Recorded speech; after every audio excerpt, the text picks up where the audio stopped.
ಕೋಲಾರ ಜಿಲ್ಲೆಯ ಶ್ರೀನಿವಾಸಪುರ ತಾಲೂಕಿನ ಗುಂಡುಮನೆತ್ತ ಕ್ರಾಸ್ ಬಳಿ ಭೀಕರ ರಸ್ತೆ ಅಪಘಾತ ಸಂಭವಿಸಿದ್ದು, ಚಾಲಕನ ನಿಯಂತ್ರಣ ತಪ್ಪಿದ ಆಟೋ ಮರಕ್ಕೆ ಡಿಕ್ಕಿ ಹೊಡೆದ ಪರಿಣಾಮ ಓರ್ವ ವ್ಯಕ್ತಿ ಸ್ಥಳದಲ್ಲೇ ಮೃತಪಟ್ಟಿದ್ದಾರೆ. ಆಟೋದಲ್ಲಿದ್ದ ಒಂದೇ ಕುಟುಂಬದ ಇತರೆ ಇಬ್ಬರು ಗಂಭೀರವಾಗಿ ಗಾಯಗೊಂಡಿದ್ದಾರೆ. ಮೃತಪಟ್ಟ ವ್ಯಕ್ತಿಯನ್ನು ಶ್ರೀನಿವಾಸಪುರ ತಾಲೂಕಿನ ಪಾಳ್ಯ ಗ್ರಾಮದ 50 ವರ್ಷದ ಶ್ರೀನಿವಾಸ್ ಎಂದು ಗುರುತಿಸಲಾಗಿದೆ. ಇವರು ತಮ್ಮ ಪತ್ನಿ ಮತ್ತು ಮಗನೊಂದಿಗೆ ಬೆಂಗಳೂರಿನಿಂದ ಕೇತಗಾನಹಳ್ಳಿಯಲ್ಲಿರುವ ಸಂಬಂಧಿಕರ ಮನೆಗೆ ಕಾರ್ಯಕ್ರಮಕ್ಕೆ ಆಟೋದಲ್ಲಿ ತೆರಳುತ್ತಿದ್ದರು.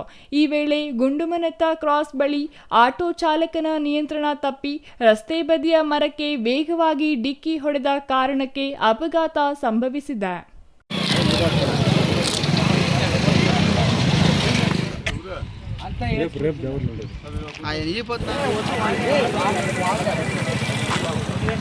ಅಪಘಾತದಲ್ಲಿ ಗಂಭೀರವಾಗಿ ಗಾಯಗೊಂಡಿರುವ ಶ್ರೀನಿವಾಸ್ ಅವರ ಪತ್ನಿ ಆಂಜನಮ್ಮ ಮತ್ತು ಮಗ ವೆಂಕಟೇಶ್ನನ್ನು ಹೆಚ್ಚಿನ ಚಿಕಿತ್ಸೆಗಾಗಿ ಕೂಡಲೇ ಕೋಲಾರ ಜಿಲ್ಲಾಸ್ಪತ್ರೆಗೆ ರವಾನಿಸಲಾಗಿದೆ.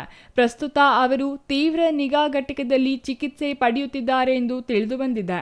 ಘಟನಾ ಸ್ಥಳಕ್ಕೆ ಶ್ರೀನಿವಾಸಪುರ ಪೊಲೀಸ್ ಠಾಣೆಯ ಅಧಿಕಾರಿಗಳು ಭೇಟಿ ನೀಡಿ ಪರಿಶೀಲನೆ ನಡೆಸಿದ್ದಾರೆ. ಈ ಕುರಿತು ಪ್ರಕರಣ ದಾಖಲಿಸಿಕೊಂಡಿರುವ ಪೊಲೀಸರು ಮುಂದಿನ ತನಿಖೆ ಕೈಗೊಂಡಿದ್ದಾರೆ. Chandrashekar, CTV news, Srinivaspur.